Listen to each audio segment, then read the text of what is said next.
Hello out there in internet land. We are going to be starting a new model today. I just finished up on this uh, Enterprise refit. It was first time I had done this one with the Aztecing and the lighting and all the stuff like that. But now after doing that and a Miranda class, I want to step back and try something a little bit simpler just to clear the palette before I move on to even more intense models. So I had gotten a hold of the Romulan Battle Cruiser, which is just basically a Klingon D7 with different decals on it and different paint job. But that's what Star Trek did back in the day when they didn't have a lot of money to make new ships for new races back in the 60s. They just repurposed.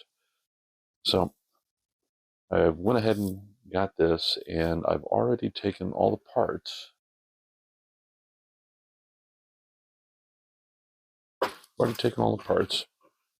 And I have washed them in soapy water, and also then did a quick scouring of them with 4/0 steel wool just to roughen them up a little bit for better adhesion of the primer coat when I go to do that.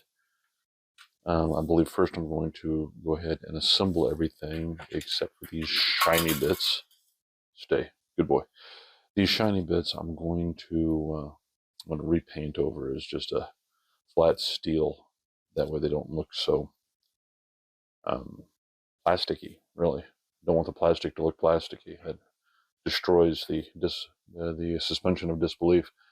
And then I'm going to base coat. I absolutely love this Army Painter um, gray. This stuff just is an amazing primer coat. And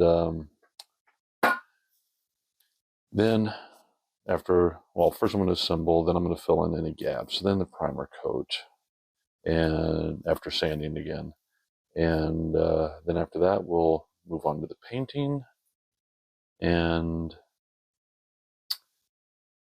then the decals, the decals. But anyways, this should be a relatively, compared to the previous one, relatively simpler one to build. I'm not going to do any Aztec decals on it. I'm not going to do any lighting. So it's just going to be a straightforward assemble, putty, prime, paint, and decals. And so a nice little, like I said, a nice little palette cleanser before I start diving into lighting again. All right, we are back after many days of working on this. Let me show you what's been going on so far. I went ahead and combined the pieces together, but there were a lot of openings. I had to go through and not only just, glue them down, but I also needed to fill and sand. But one of the things I tried for the first time, and I'm absolutely loving it, is I made me some sprue goo, or some people call it sprue glue. What it is basically you take some Tamiya that you have, extra thin cement, or whatever your brand of choice of extra thin cement, and you cut up pieces. Hold on. Don't do it. You got so much to live for. Get back. All right. And you take pieces of leftover sprues, cut it up into little pieces, and then you put it in the bottle with the extra thin cement. That's what I did in here. And you just let it dissolve. Once it's all dissolved in there, then for me, I poured it back into here because this has the nice applicator brush. And with that, you can use it either to glue pieces together, or if you have a not significant gaps you still need to putty. But once you get that puttied over, and you just need to touch up some areas or close up small gaps, you can use that in there. It'll fill it in, and once the glue evaporates, the volatile organic chemicals evaporate away, it will leave the sprue, which is the same stuff that this is made out of, in there and seal it up nice. So that's what I've been doing. Is first I washed everything and then went over it with the still wool, washed it again to get any of that residual wool off there. And then I went through, after gluing things together, I went through with a whole lot of glue and a whole lot of sanding. Now I use these great little sanding sticks that I believe are for nails. And I usually start with the 400 grit, then the 800, 1000, and the 7000, and it makes this buttery smooth. Really, really smooth.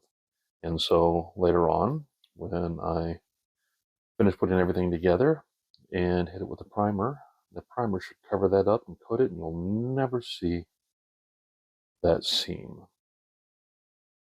And so the next step for me is to attach these on and cover this with some tape in order to make sure I don't get any paint on it.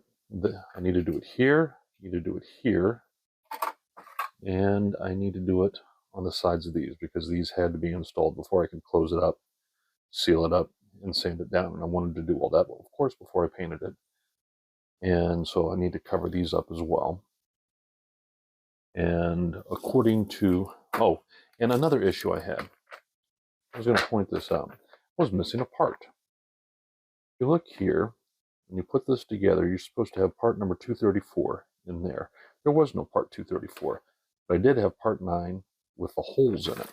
So what I did there, you can see here, I went ahead and first I put some tape over it, and from the back, before I put these two parts together, I filled those in with some Vallejo putty, and then once that dried up, I took the tape off, and there was still just a little bit of a divot there. So I used the sprue glue, and I just filled that in with the sprue glue, let it evaporate. I had to do it a couple times to get it flush, and then I went in and sanded it down. So now after I paint it, it'll be completely smooth, and you'll never see that those holes were there because I'm missing part 234.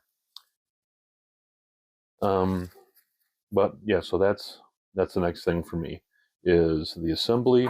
Put these on, and when I put these on, especially these, there is going to be a hell of a gap there that I'm going to have to fill and sand in there to get that nice before I can finally do the primer on this. And I covered this up so that way later on I'll be able to glue these on no problem. Actually, yeah, there. Glue those on no problem. And because the glue just really won't adhere well to paint. So we cover that so no paint gets there for the glue later on. Anyways, so that's the next step for me. Assemble, sand and putty some more, and then primer. And I'll be back after the primer. Thank you.